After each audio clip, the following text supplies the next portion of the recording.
So good evening. So do we have still energy left here? Okay, great. So I have a privilege of introducing myself. Okay, so my name is Godfrey. I am the founder of Prodigy Technovations Private Limited. We started this company in 2009. Okay, so we started with developing protocol decoding softwares for Tektronix oscilloscope, and as we understand the market needs better and better, we took our steps to developing standalone protocol analyzer. So currently we have a protocol analysis product standalone for UHS1 and UHS2. So I'm going to talk about some of the challenges when you face, like we talked about, so we talked about increasing the storage and increasing the performance, some of these features. So when we're trying to do this, like no, we are talking about this is what we want to do, but when you're trying to implement it, that's when the tire hits the like no road, where we have a friction, we have a problems, we need debugging solution, we need to see what is going on. And that's where Prodigy started working on it. And when you try to get into those problems, you have these electrical measurements, like you have a host and you have a memory, you are trying to build IoT, and you are more keen on building a small IoT product or some SD card based product. You are really not so like no want to spend your time in a 200-page ST specification for you, right? So you are more focused. That specification may be like no maybe SD guys or SD card manufacturers read and they'll try to do it. But your main focus is that you need something easy and fast so that you can be very early time to market, and competition is so much. IoT is like crowded, so everywhere, so many people trying to get into this marketplace. So what are the challenges you face? The main problem is that you can capture the signals. When you're trying to probe these signals, you have like okay, you don't see the signal many times. Then you realize, oh, what's going on? Then you start realizing you are using a low impedance probe and it is not able to drive that. So you need to use a high impedance active probes. And then you need to make the measurements at different activities. Like if you're writing into a card or if you're reading into a card, the electrical performance characteristics are different, right? So now how do you identify when you have a signal, okay, which one is a read bus, which one is write bus? So these are the challenges you have. So you need something automated which helps you so that you get these results quickly, fast. And so what Prodigy offers you is that automated PGY, MMC, SD, SDA, electrical validation and protocol decode software. This software runs on a Tektronix oscilloscope like MSO 5000 or any Windows oscilloscope, it runs inside. And I'm going to talk about a little bit about overview about UHS1 and the protocol decoding solution, how this UHS1 protocol works. And then I'm going to talk about UHS2 and then UHS2 protocol analysis. So as we know, I think we talked about UHS1 works at 104 megabits per second performance. It's a single-ended signaling, right? So you have operations taking place at SDR12, SDR25, DDR and SDR104. So these are the different frequencies. Things do not switch. Like when you boot the SD card, it doesn't really directly jump to the 100 megahertz or 200 megahertz. It starts with 400 kilohertz. Then it switches to 12 gigahertz, 12 megahertz, 25, 50 DDR and 104. Maybe as the performance improves, like you will get into command queuing, switching, switching, all those things are going to take place. So you need to make these measurements at different electrical specs, like at 12 megahertz, at 50 megahertz, at 108 Mbps, all these things you should do it. So if you want to do this manually, it's going to be a time consuming activity. And the measurements needs that you need to error-free communication between the host and device. That's one of your requirement, and should meet the electrical specification so that you are very quickly you can say, okay, you have a host, you have a SD card, you are connected and everything is working. You want to quickly see, okay, where are my specs? How does the electrical specs look like? So this is what you want to do. So this is normally you use a 50 ohm termination active probes. So as I said, it's going to load your DUT. So you need to use a high impedance active probes, so which makes sure maintains the signal integrity for you. And measure electrical parameters for input and output. Again, this is again a time consuming activity. How do you identify which one is input, which one is output, right? We will talk with respect to input and output with reference to the SD card. Like anything writing into the SD card is input, anything we are reading from the SD card, it's output. and there are specific commands for it. So we need to first decode the command, and then the data which comes out of the card, we need to make analysis on that, right? So now if you want to capture the signal, and you want to figure it out in the oscilloscope, okay, which burst is the read, which burst is the write, right? Now if you have a tool which can quickly do that, it will take away all of your pain, right? Then the second step is that you don't make these measurements at normally at a different, at 10% or 90% of the voltage reference values. This varies depending on the performance. So you have to identify which is VOH, VOL and VIL, VOH, all these reference points depending on read and write operation. Just imagine how much time you need to spend if you want to do this everything manually, right? So the Prodigy PGY MMC SD SDIO electrical and protocol analysis software, it is an automated software. It does the complete SDR12, SDR25, SDR50 and SDR104, all these measurements at a press of a button. You can get all these results in within maybe 5 minutes of time if your setup is ready and running, right? And then it also identifies the boot operation, does the appropriate electrical measurements on that, and decodes the read and write operation. So you no need to decode all these commands. The software does that, and then it identifies which is the read operation, which is the write operation, and it does all this analysis. And leverages, like it, as I said, it operates on a Tektronix oscilloscope, so you have a best industry quality oscilloscopes for you. So you are almost done with all these electrical measurements.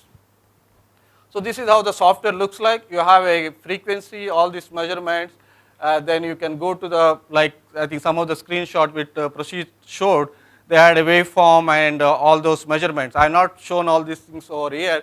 So if you have more interest, you can always contact me or you can get in touch with us. We are based in Bangalore, right in BTM second stage.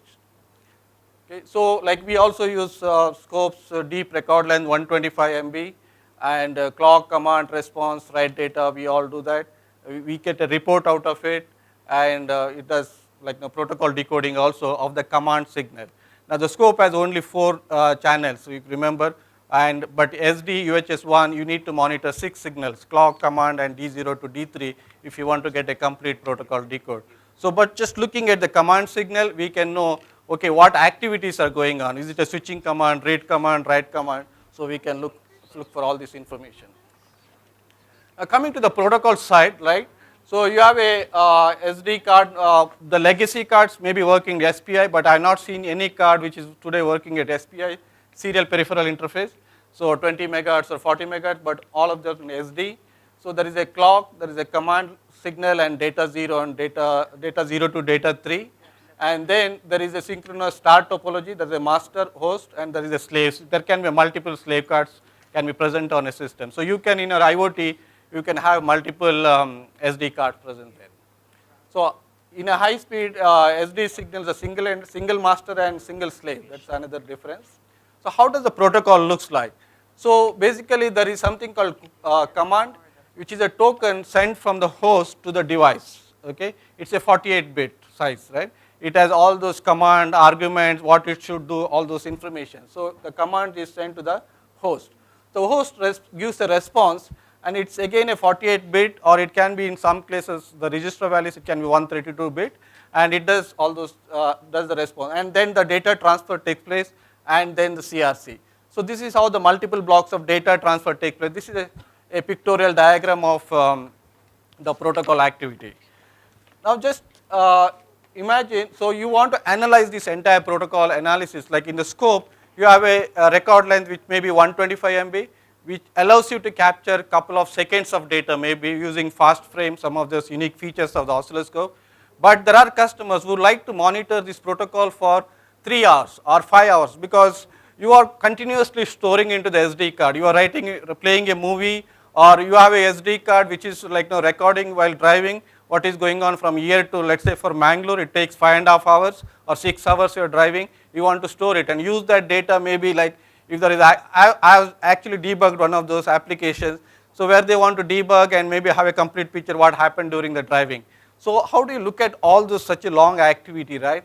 So that's where Prodigy we developed a PGY SSM, SD and SDIO protocol analyzer. It also supports eMMC.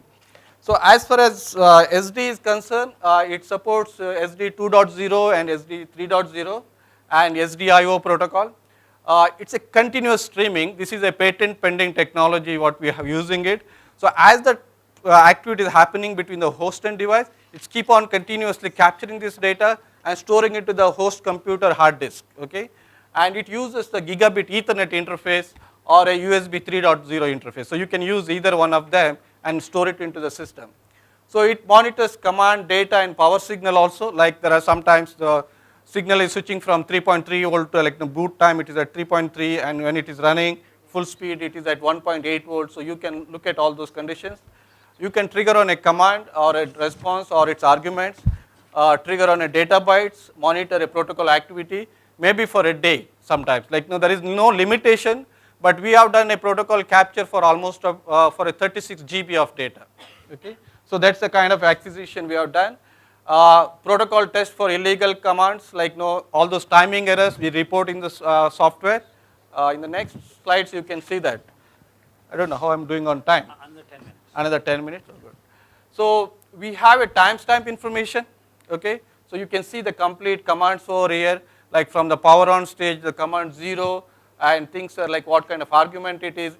Means you really no need to study the standard again protocol book. So all those details are written here, what command we are sending, what response we are getting, what is the argument value, and how the CRC looks like, whether it's in a what mode, whether it's SDR1, SDR4, DDR, all kinds of information you are available at your fingertips. So you can look at the analysis and what frequency it is also operating, like it may be starting at 125 kilohertz, then switching over to a higher frequency. So as you see, and whether it is complying, the protocol pattern, is it complying with the protocol specs, right? So we also do some checks and we can make report the errors, whether it's a pass, whether it's a fail, this kind of information. And then there is a number of clock cycles has to be maintained, like no free clock cycle if it is depending on the command. Like there is a command and response, there has to be 8 clock cycles, no activity should happen, or there may be 10 or 25. So as per the spec, we monitor that when we measure them and we report, so that you are get to the details of it with a very good clarity. So now then there are certain events which you want to monitor very specifically, like switching commands, or whether the bus is asserted or deasserted, when it is asserted, when it is deasserted, to know the bus is busy or not. So all this information is available again for your very quick analysis. You really no need to go down and what it is happening, and all these windows are interlinked for your debugging, right? So you can just move from one frame to another frame. And the decoding of the arguments, you can see it over here, like whether it's a HCS, reserved, all these kind of things, like the people who are writing former and drivers, maybe they are more keen on this kind of information. And what is the kind of how many commands we have captured, how many responses we captured, how much data we have written. So all this information is available for it. So there are much more analysis you can do. You can go down to this, like each argument, you select that and you can look at what is going on. And here you can see that maybe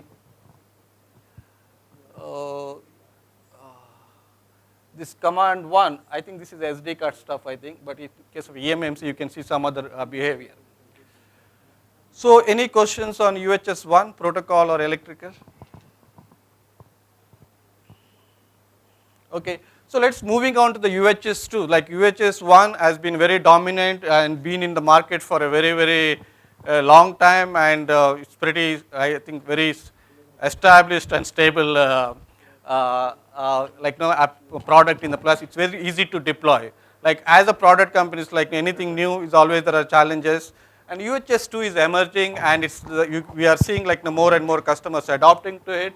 And here the difference is that UHS 1 was a single-ended signaling. UHS 2 is a differential signaling, right?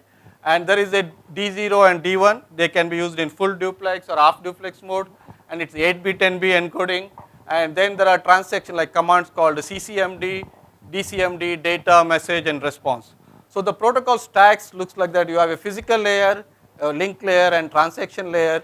So the protocol analyzer should be able to give you the information at each layer, so that you would know exactly what is going on at different layers, right? So this is the kind of information we'll be looking at. So the PGY UHS2 protocol analyzer, we just launched it a couple of weeks back. So it is monitors communication between the host and device. It can decode the full duplex and half duplex mode. It can go to the bit level arguments. You can trigger on a CCMD, DCMD message and response. So again, you can stream the data. Like no, you can capture it maybe for a 30 GB, 50 GB of information onto your hard disk. And the software is built such a way that we use very limited resources. Like the question comes is when you get to the details, oh, you capture 50 GB, but now how does my host computer can run that kind of a data? So there is a unique way the software is implemented. What we have seen is that for a 30 GB of capture, the host we use around 1.5 GB of RAM. So it is pretty responsive and pretty fast. And if it goes beyond that, like if you see the RAM is not enough, we have a technique to decode and store the data and retrieve it later and show it to you. So as you scroll down on that. Okay. So it also monitors and reporting of UHS C2 compliance test specification. The UHS test group has defined the compliance specification. On the captured flow, we just see that, okay, we pick up the information where these compliance activities are taking place, and we say, okay, whether it's a pass or fail, how it is looking like, and So monitoring and reporting of link layer, file layer, data integrity, flow control, direction control, error handling, okay, monitoring and report generation, all these kind of features are available in this software. So this is how the software looks like, all these commands, arguments and response, all this information is shown.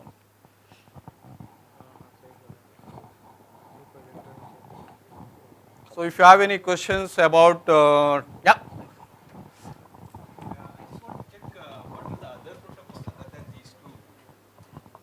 So which protocol you are looking for? we have many, yeah. USB, Ethernet, you have your analyzer supporting beyond this UHS 1, 2? No, we have for Ethernet and USB. USB 2.0 we have on the tech oscilloscope. We do not have a standalone USB 2 protocol analyzer right now. And we have no plans to have it because there are enough players in that market. So USB 3.1 Gen 2, I'm not sure. But we don't know right now what your plans on that. Okay, thank you. So what's the kind of, okay, and Ethernet is the other protocol you're looking at? Yes. Okay. USB is something which we were interested 2.0 or 3. 3.1 Gen 2? Gen 2, okay. Gen 2. Any other questions? Okay. Thank you. All right, so please go ahead. Yeah. Yeah, please go ahead. Yeah. Thank you very much for coming. Yeah, thank you.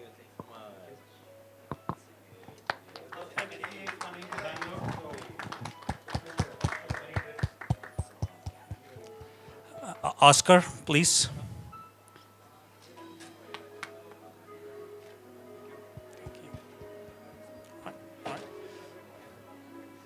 Then Oscar, please.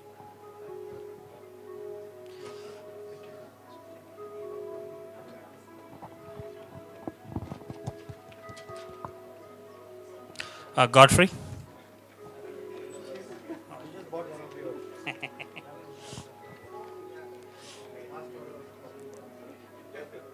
Okay. Balaji. One more. Okay.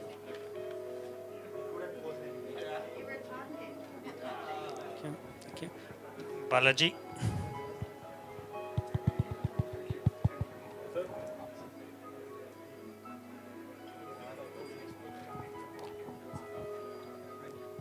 Raja Raman.